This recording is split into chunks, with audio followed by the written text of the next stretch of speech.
welcome to our English news edition broadcast to you from Canal, Algérie. First, to the headlines. The President of the Republic, Abdelmajid Tebboune, signs a presidential decree on Tuesday terminating the duties of the Finance Minister, Abderrahman Rawia.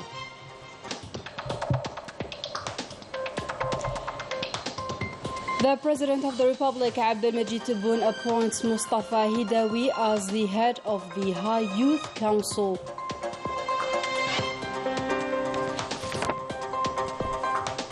On his second day of his visit to the 6th Military Region, the Chief of Staff of the National People's Army, Lieutenant General Saeed Shingreha, supervises a tactical exercise carried out in the 6th Military Region.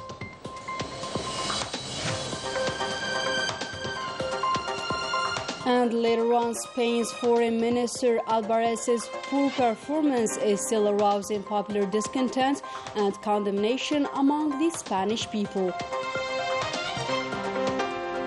Good evening, those were today's top stories. First, and according to the Constitution and following the consultations with Prime Minister Ayman bin Abdurrahman, the President of the Republic, Abdelmajid Tebboune, signed a presidential decree terminating the duties of the Finance Minister, Abderrahman Rawia, appointing the Ministry's Secretary General, Brahim Jamal Kasali, as acting Finance Minister. On Tuesday, the President of the Republic, Abdelmajid Tebboune, appointed Mustafa Hidawi as the head of the High Youth Council. On the second day of his visit to the 6th Military Region, the Chief of Staff of the National People's Army, Lieutenant General Saeed Shingreha, supervised in the shooting and maneuvers of the operational sector of Borj Mukhtar, a tactical exercise carried out by units of the sector and units of the different forces. Ines Killu has the details. The Lieutenant General followed a presentation by the commands of the 6th Military Region on the broad outline and the stages of the exercise, which aims to optimize combat capabilities and interoperability between the different personnel and to train the commands and staff in the preparation, planning and conduct of operations against possible threats.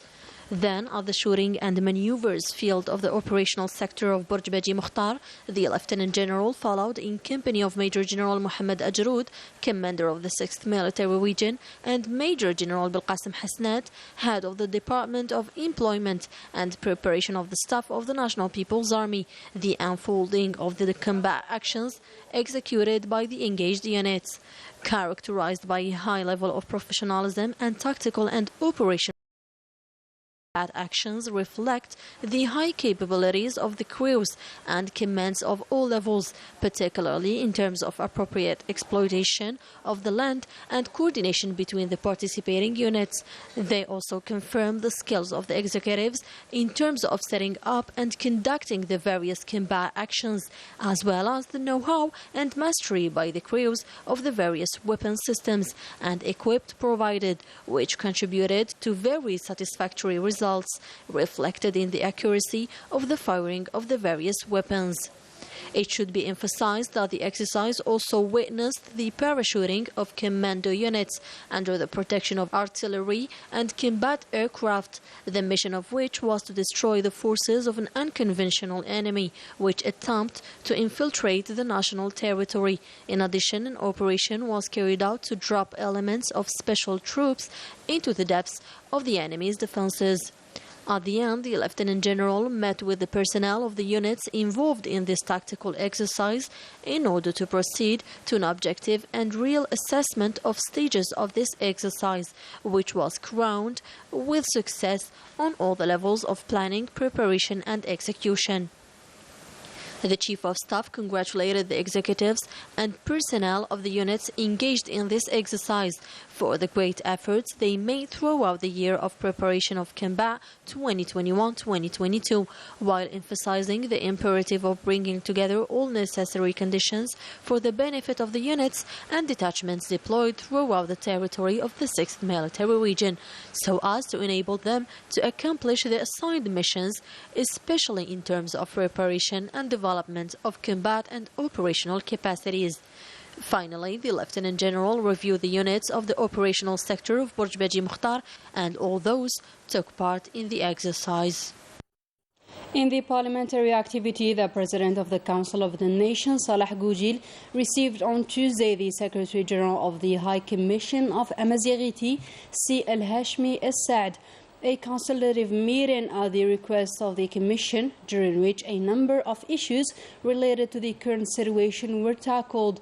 In a statement, C. El-Hashmi Saad put forward the instructions given by the President of the Senate, which would be of an important utility so as to put into concrete form the President of the Republic's guidelines. In another development, Prime Minister Ayman bin Abdurrahman received on Tuesday at the government's palace Sheikh Faisal bin Qasim Al Thani, chairman of the board of directors of the Qatari Businessmen Association, as well as his accompanying delegation on a visit to Algeria.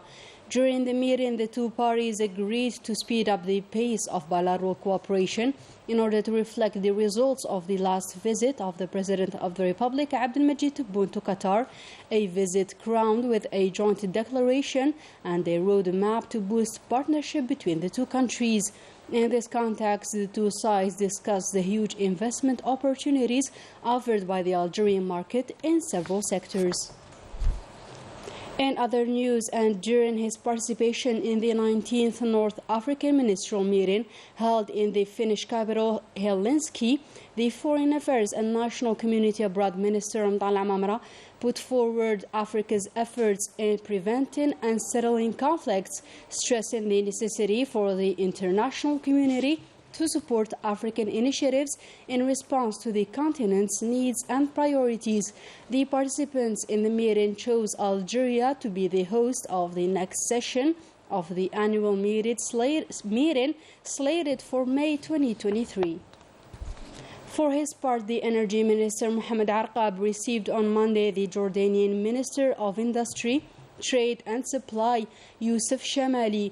The two ministers reviewed the cooperation relations between the two countries in the field of energy and mining.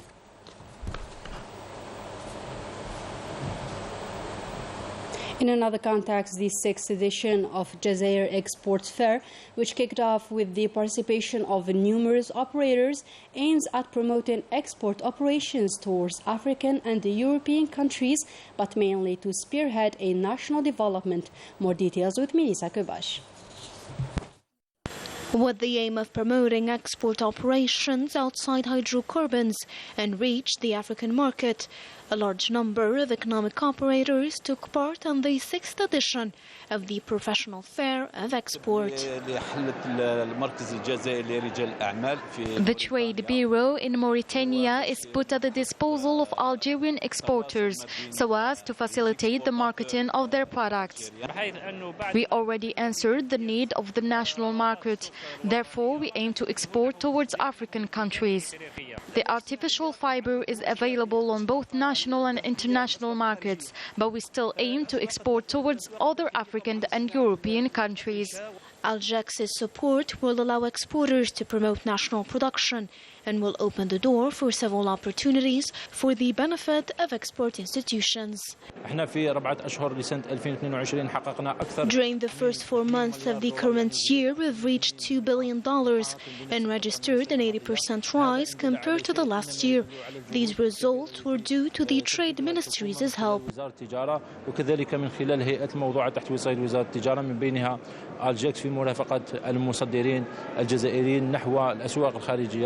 The main objective of this Jazeera Export Edition is to create a favorable commercial space for the benefit of economic operators so as to reach international markets and develop the national economy.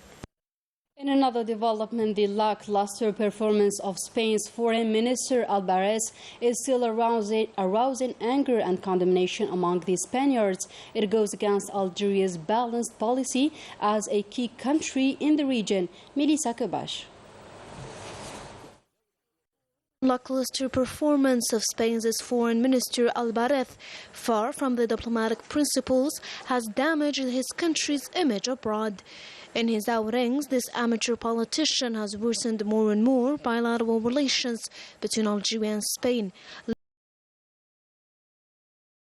by attacking Algeria through the European Commission and misled his predecessor, Joseph Borrell, to sustain another setback and pushed him to issue an untruthful and groundless communique against Algeria. In the meantime, Al-Bareth made a statement in which he gave orders to Algeria without taking into account the diplomatic principles. Algeria's response was immediate via its representatives in Brussels and issued a statement denouncing the hasty Spanish reaction and the European meddling in Algeria's domestic affairs. The Spanish media outlets in favor of the Spanish government's stance stated that Algeria had opted for a new policy shift. The pseudo-politician went far when accused the Russian President Vladimir Putin of being behind this political crisis, a mere maneuver to please the United States and the North Atlantic Treaty Alliance. To save this meager politician, assuming heavy responsibilities, pushing, by the way, his government in complete isolation at the level of the Spanish parliament and public opinion. Al-Bareth's policy will for sure fail due to the ongoing determination abducted by Algeria in settling the decolonization process as a key stability player in the region and a prominent figure in the non-alignment movement. The Algerian reactions concerning the Spanish reversal towards the Western Saharan cause is a telling evidence that Algeria doesn't change its positions, even if they go against its interest, and a further lesson for this politician to be wiser in dealing with decolonization issue from which Algeria suffered too much. And in Western Sahara, military operations continue along the Wall of Shame. Units of the Sahrawi Liberation Army carried out new attacks against units of the Moroccan occupation. The Sahrawi units targeted the 47th Battalion in the Adarika sector and the regions of Wadi Damran as well as Al Mahbas. And Moroccans are still fighting for their legitimate rights, facing a regime that chose silence as a strategy, whereas numerous cases of suicide have been recorded in the past few months due to the unbearable living conditions in the kingdom. The details with Melissa Kabash. The rate of poverty in Morocco keeps rising due to the terrible social and economic conditions, which pushed the Moroccan people to take to the streets, expressing their anger and refusal to their current terrible situation. As for the regime, it maintained its silent strategy, turning its back to its people. As it is the case in the Rif, a marginalized region with unbearable living conditions, its inhabitants are victims of continuous violation, hoping to gain back their legitimate rights. والما ما كاينش بعاذين غنمشيو بالزيله حاشاك كنسقيو ومكرسين بزاف وعندي الدراري عندي جود النساء وراني نعاني ما عندي لا خدمه لا والو.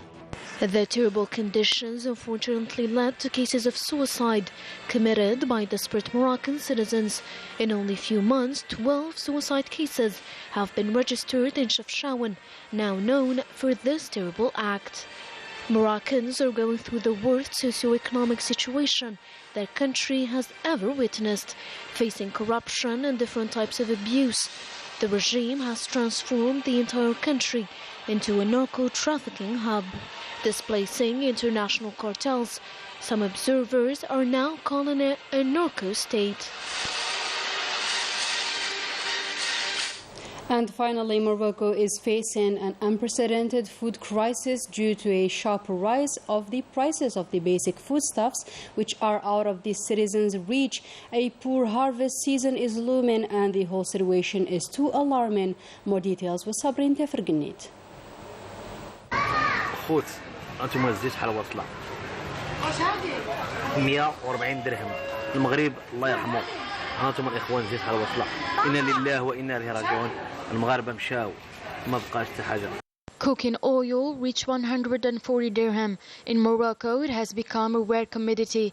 Moroccans are facing a sharp rise in basic necessity products, and it has been going on for months. Fuel, foodstuffs, everything is going up and increasing, a situation that impoverishes people and reduces their purchasing capacities. One of the reasons behind this unprecedented increase is the geopolitical tensions, or also the drought striking the country. But not only that, Several experts denounced the bad governance of the Makhzen regime towards this food crisis.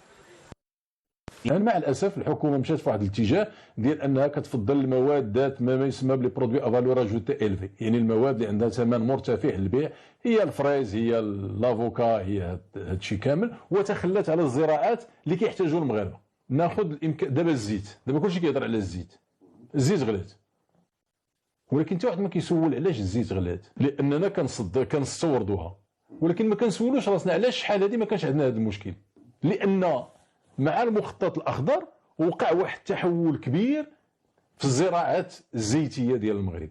Beyond the pressures towards public financing and the sharp rise of raw materials and the energetic ones, Morocco has to face an alarming agricultural season. Notably, the cereals harvest seriously compromised. Grain production is a catastrophe for 2022. هذا كما تشوف عمليه عاديه، ما كاينش شي محصول اللي هو يوفر العام ولا شي حاجه، راه ما كاينش. راه بنادم باش يدير التبن البهيم وصافي، حيت التبن دابا راه واصل حتى 30 درهم 40 درهم من الباله وحده. هاد الماكينه داير القطار شي 70,000 فرانك، القطار اللي بغيتي تحصد لك وغتحصد راه التبن، راه الحبوب راه ما كايناش، ناقصه 80% اللي ناقصه كاع، يلاه كاينه 20%. السبب هو قله الامطار والماء ما كاينش. The political turmoil combined with the drought and the price increase plunged Al Makhzen into poverty. Social precariousness and doldrums are pushing hundreds of thousands of Moroccans to take to the streets to voice their outrage and anger towards a regime that opted for silence and remained totally indifferent. And with this, our today's news edition comes to a close. Thank you for joining us.